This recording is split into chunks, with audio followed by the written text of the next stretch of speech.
ವೀಕ್ಷಕರೇ, ಮತ್ತೊಮ್ಮೆ ನಿಮ್ಮೆಲ್ಲರಿಗೂ ಹೊಸ ವರ್ಷದ ಶುಭಾಶಯಗಳು. ಅದೇ ರೀತಿ ಪ್ರತಾಪ್ ಅವರು ಮತ್ತೊಮ್ಮೆ ಮಾವುತ ಅದರ ಎಲ್ಲೋ ಒಂದು ಕಡೆ ಪ್ರತಾಪ್ ಅವರು ಸಖತ್ತಾಗೆ ನಿಭಾಯಿಸಿದ್ರು ಅಂತ ಅನ್ಸತ್ತೆ. ಅಲ್ಲಿ ತನೀಷಾ ಅವರು ಸಖತ್ತಾಗಿ ಕೂಗ್ತಾ ಇರ್ತಾರೆ. ವಿನಯ್, ತನೀಷಾ, ಹಾಗೆ ಕಾರ್ತಿಕ್ ಎಲ್ಲರೂ ಜಗಳ ಮಾಡ್ತಾ ಇರ್ತಾರೆ. ಆ ಫುಲ್ಲು ಜಗಳ ಇನ್ನೇನು ಹೀಟಾಗಿ ಹೊಡೆದಾಟ ಆಗುವಂತೆ ಅನ್ನುವಂಥ ಪರಿಸ್ಥಿತಿನಲ್ಲಿ ನಮ್ಮ ಪ್ರತಾಪ್ ಅವರು ಅಲ್ಲಿ ಹೋಗಿ ಡ್ಯಾನ್ಸ್ ಮಾಡಿ ಇಡೀ ಅಂದರೆ ಅವರು ಡ್ಯಾನ್ಸ್ ಮಾಡಿದ ಕೂಡಲೇ ಅಲ್ಲಿ ಅಗ್ರೆಸಿವ್ ಆಗಿದ್ದಂಥ ವಿನಯ್ ಅವರು ಕೂಡ ನಗೋದಕ್ಕೆ ಪ್ರಾರಂಭ ಮಾಡಿಬಿಡ್ತಾರೆ. ತನೀಷಾ ಸೈಲೆಂಟ್ ಆಗಿಬಿಡ್ತಾರೆ. ಕಾರ್ತಿಕ್ಕು ಸುಮ್ಮನಾಗ್ಬಿಡ್ತಾರೆ. ಸಂಗೀತ ಬಂದು ಕುತ್ಕೊಂಡ್ಬಿಡ್ತಾರೆ. ಸೊ ನೋಡಿ, ಅಲ್ಲಿ ತನೀಷಾ ಅಷ್ಟೊಂದು ಅಗ್ರೆಸಿವ್ ಆಗಿದ್ದ ತನೀಷಾನ ಅಲ್ಲಿ ಡ್ಯಾನ್ಸ್ ಮಾಡಿ ಸೈಲೆಂಟ್ ಮಾಡಿದ್ರು ಪ್ರತಾಪ್. ಆದರೆ ಎಲ್ಲೋ ಒಂದು ಕಡೆ ಪ್ರತಾಪ್ ಅವರು ಯಾಕೆ 50,000 ರೂಪಾಯಿ ಬೋರ್ಡ್ಗೆ ಒಪ್ಕೊಂಡ್ರು ಅಂತ ನನಗೆ ಗೊತ್ತಿಲ್ಲ. ನನ್ನ ಕಮೆಂಟ್ ಸೆಕ್ಷನ್ನಲ್ಲೂ ಕೂಡ ಗ್ರೇಸಿ ಅಂತ ಒಬ್ಬರು ಕಮೆಂಟ್ ಮಾಡಿದ್ದಾರೆ. ಏನಂದರೆ ಅವ್ರು ಏನು ಹೇಳಿದ್ದಾರೆ ಅಂದರೆ, ಪ್ರತಾಪ್ ಅವರು ಅವ್ರಿಗೆ 50,000 ರೂಪಾಯಿನ ಕೊಟ್ಕೊಂಡಿರ್ಬೋದು, ಆದರೆ ಹೊರಗಡೆ ಪ್ರತಾಪ್ ಅವರ ವ್ಯಾಲ್ಯೂ 50 ಲಕ್ಷ ಇದೆ ಅಂತ. ಎಲ್ಲೋ ಒಂದು ಕಡೆ ಎಲ್ಲರೂ ಪ್ರತಾಪ್ ಅವರನ್ನು ಟಾಂಗ್ ಮಾಡ್ತಾನೇ ಇರ್ತಾರೆ. ನೀನು ಆ್ಯಕ್ಟಿವ್ ಇಲ್ಲ. ಇವತ್ತು ಕೂಡ ಪ್ರತಾಪ್ ಅವರು ನಮ್ರತಾ ಅವ್ರ ಹತ್ರ ಕೇಳ್ತಾ ಇರ್ತಾರೆ. ಏನಂತ, ನಾನು ಇನ್ನೇನು ಮಾಡಲಿ, ಇನ್ನೆಷ್ಟು ಸಂತೋಷವಾಗಿರಲಿ, ಇನ್ನೆಷ್ಟು ಖುಷಿಯಾಗಿರಲಿ, ನಾನು ಏನು ಮಾಡಬೇಕು ಅಂತ. ಅಂದರೆ ಇವರೆಲ್ಲರೂ ಹೇಳಿ ಹೇಳಿ ಹೇಳಿ ಪ್ರತಾಪ್ ಅವ್ರಿಗೆ ಏನಾಗ್ಬಿಟ್ಟಿದೆ ಅಂದರೆ, ಓಕೆ ನಮ್ಮ ವ್ಯಾಲ್ಯೂ ಇಷ್ಟೇ ಅಂತ ಅನಿಸತ್ತೆ ನಮಗೆ. ಅದಕ್ಕೆ ಅವರು ಕೊಟ್ಕೊಂಡಂಥ ಒಂದು ಬೆಲೆ ಏನಿದೆ, ಅವರು 75,000ನ ಕೇಳಿದ್ರು. ಆದರೆ ಮನೆಯವ್ರ ವೋಟಿಂಗಿಂದ ಅವ್ರಿಗೆ 50,000 ರೂಪಾಯಿ ಬಂತು. ಆದರೆ ಅವ್ರು ಕೇಳಿದ್ದಂಥದ್ದು 75,000. ಸೊ ಇದನ್ನೆಲ್ಲ ನೋಡಿದ್ರೆ ಏನನ್ಸುತ್ತೆ, ಮನೆಯವರೆಲ್ಲ ಕಂಟಿನ್ಯೂಸ್ಲಿ ಅವ್ರ ಮೇಲೆ ಹಾವಳಿ ಮಾಡ್ತಾ ಇರೋದ್ರಿಂದ ಪ್ರತಾಪ್ ಅವರು ಅವರಷ್ಟಕ್ಕೆ ಅವರೇ ಓಕೆ, ನಾವೆಲ್ಲೋ ಒಂದು ಕಡೆ ಫೈನಲ್ ಸ್ಟೇಜಲ್ಲಿ ಇಲ್ಲ ಅಂತ ಅಂದ್ಕೊಂಡಿದ್ದಾರೆ. ಯಾಕೆಂದರೆ ಹೊರಗಡೆ ಏನು ನಡೀತಾ ಇದೆ, ಹೊರಗಡೆ ಸಪೋರ್ಟ್ ಏನಿದೆ ಅನ್ನೋದು ಪ್ರತಾಪ್ ಅವ್ರಿಗೆ ಗೊತ್ತಿಲ್ಲ. ಹಾಗಾಗಿ ಪ್ರತಾಪ್ ಅವರು ಅಲ್ಲಿ ಆ ರೀತಿ ಅಂದ್ಕೊಂಡಿದ್ದಾರೆ.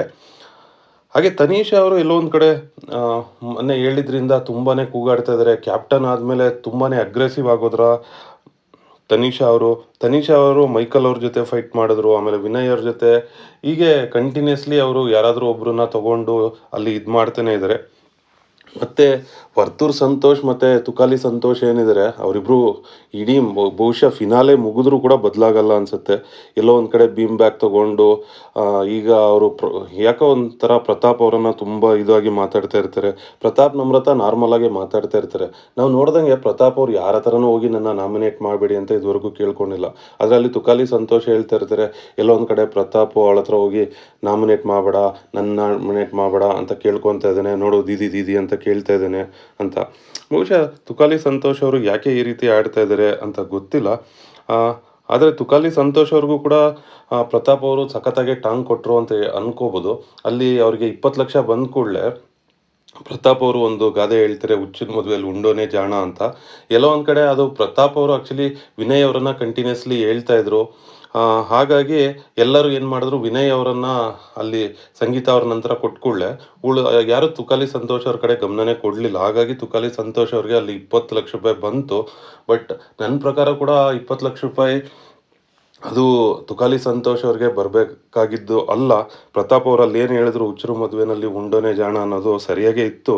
ಯಾಕಂದರೆ ತುಕಾಲಿ ಸಂತೋಷ್ ಅವ್ರಿಗೆ ಮೊದಲನೇ ಸ್ಥಾನ ಅದು ಒಂದು ಕಡೆ ತುಕಾಲಿ ಸಂತೋಷ್ ಅವ್ರಿಗೆ ಗೊತ್ತಾಗ್ತಾ ಇತ್ತು. ಆದರೂ ಕೂಡ ಏನೋ ಬಂದ್ಬಿಟ್ಟಿದೆ, ಈಗ ಯಾಕೆ ಸಿಕ್ಕಿದ್ದೆ ಸೀರುಂಡೆ ಅಂತ ಅಲ್ಲೋಗಿ ನಿಂತ್ಕೊಂಡು ಮಾತಾಡೋದಕ್ಕೆ ಪ್ರಾರಂಭ ಮಾಡಿದ್ರು. ಮತ್ತೆ ಅದನ್ನು ತನೀಷಾ ಅವರು ಮತ್ತೆ ರೀವೋಟಿಂಗ್ ಮಾಡುವಾಗ ಕೂಡ ಎಲ್ಲೋ ಒಂದು ಕಡೆ ಮತ್ತೆ ಅದು ಕಾರ್ತಿಕ್ಗೆ ಬರುತ್ತೆ. ಆಗ ಅದು ವಿನಯ್ಗೆ ಓಕೆ ಆಗೋದಿಲ್ಲ. ಹಾಗಾಗಿ ಮತ್ತೆ ಅದು ಅವ್ರ ಹತ್ರನೇ ಉಳ್ಕೊಳ್ಳುತ್ತೆ.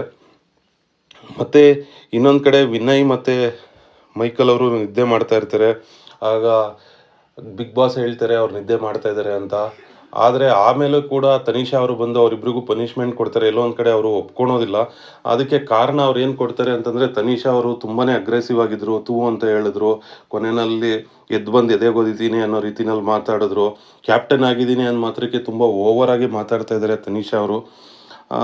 ಒಂದು ಕಡೆ ಅಂದರೆ ತನೀಷಾ ಅವರು ಯಾವಾಗ ಟ್ರಿಗರ್ ಮಾಡ್ತಾರೆ, ಆಗ ವಿನಯ್ ಮತ್ತು ಅಲ್ಲಿ ಇನ್ನೊಂದು ಹೆಜ್ಜೆ ಮುಂದೆ ಹೋಗಿ ಮಾತಾಡ್ತಾ ಇರ್ತಾರೆ. ಸೊ ಅದು ಮತ್ತೆ ತುಂಬ ಜಗಳಕ್ಕೆ ಅಲ್ಲಿ ನಾಂದಿ ಆಡತ್ತೆ. ಎಲ್ಲೋ ಒಂದು ಕಡೆ ಮನೆ ಜನ ಡಿಸೈಡ್ ಮಾಡಿಬಿಟ್ಟಿದ್ದಾರೆ, ನೆಕ್ಸ್ಟು ಹೊರಗಡೆ ಹೋಗೋದು ವರ್ತೂರ್ ಸಂತೋಷು, ಆಮೇಲೆ ಪ್ರತಾಪ್, ಆಮೇಲೆ ಮೈಕಲ್. ಆ ರೀತಿ ಇವರಷ್ಟಕ್ಕೆ ಇವರೇ ಒಂದು ಡಿಸೈಡ್ ಮಾಡ್ಕೊಂಬಿಟ್ಟಿದ್ದಾರೆ. ನಿನ್ನೆ ಒಂದು ಕಡೆ ತುಕಾಲಿ ಸಂತೋಷ್ ಅವರು ಕೆಲವೊಂದು ಕಡೆ ತಪ್ಪಾಗಿ ಏನೇನೋ ಮಾತಾಡ್ತಾ ಇದ್ರು ಕೂಡ, ಕೆಲವೊಂದು ಸಲ ತುಕಾಲಿ ಸಂತೋಷ್ ಅವರು ನಿನ್ನೆ ಹೇಳ್ತಾ ಇದ್ರು, ಇವರಷ್ಟಕ್ಕೆ ಇವರೇ ಎಲ್ಲ ಟಾಪ್ 1, ಟಾಪ್ 2, ಟಾಪ್ 3 ಅಂದ್ಕೊಂಬಿಟ್ಟಿದ್ದಾರೆ, ನಾವೆಲ್ಲ ಏನು ಮಾಡೋದು ಅಂತ. ಅದೇ ರೀತಿ ತನೀಷಾ ತಲೆಯಲ್ಲಿ ಮನೆ ಮೊದಲು ಸೇವ್ ಆಗಿದ್ದರಿಂದ ತನಿಷಾ ಈಗಾಗಲೇ ಅವರು ಅಂದರೆ ನಾನೇ ವಿನ್ನರು, ನಾನೊಂದು ಫೈನಲಿಸ್ಟು, ನಾನೇ 1 ಆರ್ 2 ಅಂತ ಅವರಷ್ಟಕ್ಕೆ ಅವರೇ ಅಂದ್ಕೊಂಡ್ಬಿಟ್ಟಿದ್ದಾರೆ. ಅವರ ಬಿಹೇವಿಯರು, ಆ ಓವರ್ ಕಾನ್ಫಿಡೆನ್ಸ್ ಏನಿದೆ ಅದನ್ನು ಕ್ಲಿಯರಾಗಿ ತೋರಿಸ್ತಾ ಇದೆ. ಸೊ ತನಿಷಾ ಅವರಷ್ಟಕ್ಕೆ ಅವರೇ ನಾನು ಫೈನಲಿಸ್ಟ್, ನಾನು ಟಾಪ್ 3ನಲ್ಲಿ ಇದ್ದೀನಿ ಅಂತ ಅಂದ್ಕೊಂಡೆ ಅಥೂ ಅಂತ ಉಗ್ದಿದ್ದು. ಬಹುಶಃ ಇದೆಲ್ಲ ಎಲ್ಲೋ ಒಂದು ಕಡೆ ಓವರ್ ಕಾನ್ಫಿಡೆನ್ಸ್ ಅಂತಲೇ ಅನಿಸುತ್ತೆ. ನೋಡಬೇಕು ಹೋಗ್ತಾ ಹೋಗ್ತಾ ತನಿಷಾ ಅವರು ಫಸ್ಟಲ್ಲಿ ಕೂಡ ಸೇವ್ ಆಗಿದ್ದಾರೆ. ಅದು ವೋಟಿಂಗ್ ಬೇಸ್ ಮೇಲೆ ಅವ್ರನ್ನ ಫಸ್ಟು ಸೇವ್ ಮಾಡಿದ್ರಾ? ಅಂದರೆ ವೋಟಿಂಗ್ ಬೇಸ್ ಮೇಲೆ ಸೇವ್ ಮಾಡಿದರೆ ಅವರಿಗೆ ಬಂದಂಥ ಓಟು 52 ಲಕ್ಷ ಆಗಿರುತ್ತೆ. ಆದರೆ ಎಲ್ಲೂ ಸುದೀಪ್ ಅವರು ಹೇಳಿಲ್ಲ ಇದ್ರ ವೋಟಿಂಗ್ ಬೇಸ್ ಮೇಲೆ ಸೇವ್ ಮಾಡ್ತಾ ಇದ್ದೀವಿ ಅಂತ. ಆ ಓಟು ಸಂಗೀತ ಅವ್ರಿಗೆ ಬಂದಿದ್ದ, ಕಾರ್ತಿಕ್ ಅವ್ರಿಗೆ ಬಂದಿದ್ದ, ಅಥವಾ ತನಿಷಾ ಅವ್ರಿಗೆ ಬಂದಿದ್ದ ಅಂತ ಎಲ್ಲೂ ಕೂಡ ರಿವೀಲ್ ಮಾಡಿಲ್ಲ. ಸೊ ಬಟ್ ಆದರೂ ತನಿಷಾ ಅವರು ಎಲ್ಲೋ ಒಂದು ಕಡೆ ಅದು ನನಗೆ ಅಂತ ಅಂದ್ಕೊಂಡು ಈ ರೀತಿ ಮಾಡ್ತಾ ಇದ್ದಾರೆ. ಜೊತೆಯಲ್ಲಿ ಹೊರಗಡೆಯಿಂದ ಬಂದವರು ಬೇರೆ ಅವರನ್ನು ಕ್ಯಾಪ್ಟನ್ಸಿ ಓಟಕ್ಕೆ ಇಟ್ಟಿದ್ದು ಅವ್ರು ಇನ್ನೊಂದು ಸ್ವಲ್ಪ ತಲೆ ಮೇಲೆ ಹೋಗ್ಬಿಟ್ಟಿದೆ ಅಂತ ಅನಿಸುತ್ತೆ. ನಿಮ್ಗೇನು ಅನಿಸುತ್ತೆ ಅನ್ನೋದನ್ನು ಕಮೆಂಟ್ನಲ್ಲಿ ತಿಳಿಸಿ. ಆ್ಯಕ್ಚುಲಿ ನಾನು ತುಂಬ ಸರ್ತಿ ನಾನು ಮಾತಾಡೋದೆಲ್ಲ ನಿಮ್ಮ ಕಮೆಂಟ್ಸ್ಗಳನ್ನು ನೋಡಿ ಮತ್ತು ನೀವು ಕೊಡುವಂಥ ಒಂದು ಸಜೆಷನ್ಸ್ಗಳನ್ನು ನೋಡಿನೇ ಮಾತಾಡ್ತಾ ಇರ್ತೀನಿ. Thank you friends.